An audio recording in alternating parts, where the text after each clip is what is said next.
ജുനൈദിൻ്റെ വീഡിയോയ്ക്ക് താഴെ ഇപ്പോൾ എല്ലാവരും കണ്ണീർ വാർക്കുകയാണ്. ജുനൈദിൻ്റെ മരണ വാർത്തയാണ് എല്ലാവരുടെയും സ്റ്റോറി. ഇപ്പോൾ എല്ലാവരും ജുനൈദിനെ സ്നേഹിക്കുകയാണ്, അവനുവേണ്ടി പ്രാർത്ഥിക്കുകയാണ്. ഒരാഴ്ച മുന്നേ ഒരു കേസിൽ പിടിക്കപ്പെട്ട് പിന്നെ പുറത്തിറങ്ങിയിട്ടിട്ട വിശദീകരണ വീഡിയോയുടെ താഴെ പോലും കളിയാക്കലും ചീത്ത പറഞ്ഞുകൊണ്ടുള്ള കമൻറ്റുകളായിരുന്നു മുഴുവനും. അന്ന് ജുനൈദും പ്രതീക്ഷിച്ചിട്ടുണ്ടാവുക കുറച്ച് സപ്പോർട്ടാവും, പരിഗണനാവും, അവൻ്റെ വീഡിയോ കാണുന്നവരുടെ സ്നേഹമാവും. ഇപ്പോൾ എല്ലാവരും അവന് സ്നേഹം വാരിക്കോരി കൊടുക്കുകയാണ്. അത് കാണാൻ ജുനൈദില്ല എന്ന് മാത്രം. ആത്മാവെന്നുണ്ടെങ്കിൽ തൻ്റെ മരണം കൊണ്ടെങ്കിലും ആളുകൾ താൻ പറയുന്നത് കേട്ടല്ലോ, തന്നെ സപ്പോർട്ട് ചെയ്യുന്നുണ്ടല്ലോ, തന്നെ സ്നേഹിക്കുന്നുണ്ടല്ലോ എന്ന് ചിന്തിക്കുന്നുണ്ടാവും അവൻ. സോഷ്യൽ മീഡിയയിലും ന്യൂസ് ചാനൽസിലും റേറ്റിംഗ് കൂട്ടാൻ മസാല ചേർത്ത് വിടുന്ന വാർത്തകളുടെ സത്യാവസ്ഥ പോലും മനസ്സിലാക്കാതെ, ആരോപണ വിധേയരുടെ ഭാഗം പോലും കേൾക്കാതെ അവർക്കെതിരെ കൂരമ്പോൾ എറിയുന്ന ഞാനടക്കമുള്ള എല്ലാവർക്കും ജുനൈദിൻ്റെ മരണം തിരിച്ചറിവുണ്ടാകുമെന്ന് പ്രതീക്ഷിക്കാം. പ്രിയ ജുനൈദ്, മാപ്പ്.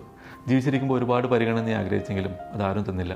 നിൻ്റെ മരണം വേണ്ടി വന്നു നീ പ്രിയപ്പെട്ടവനാവാൻ.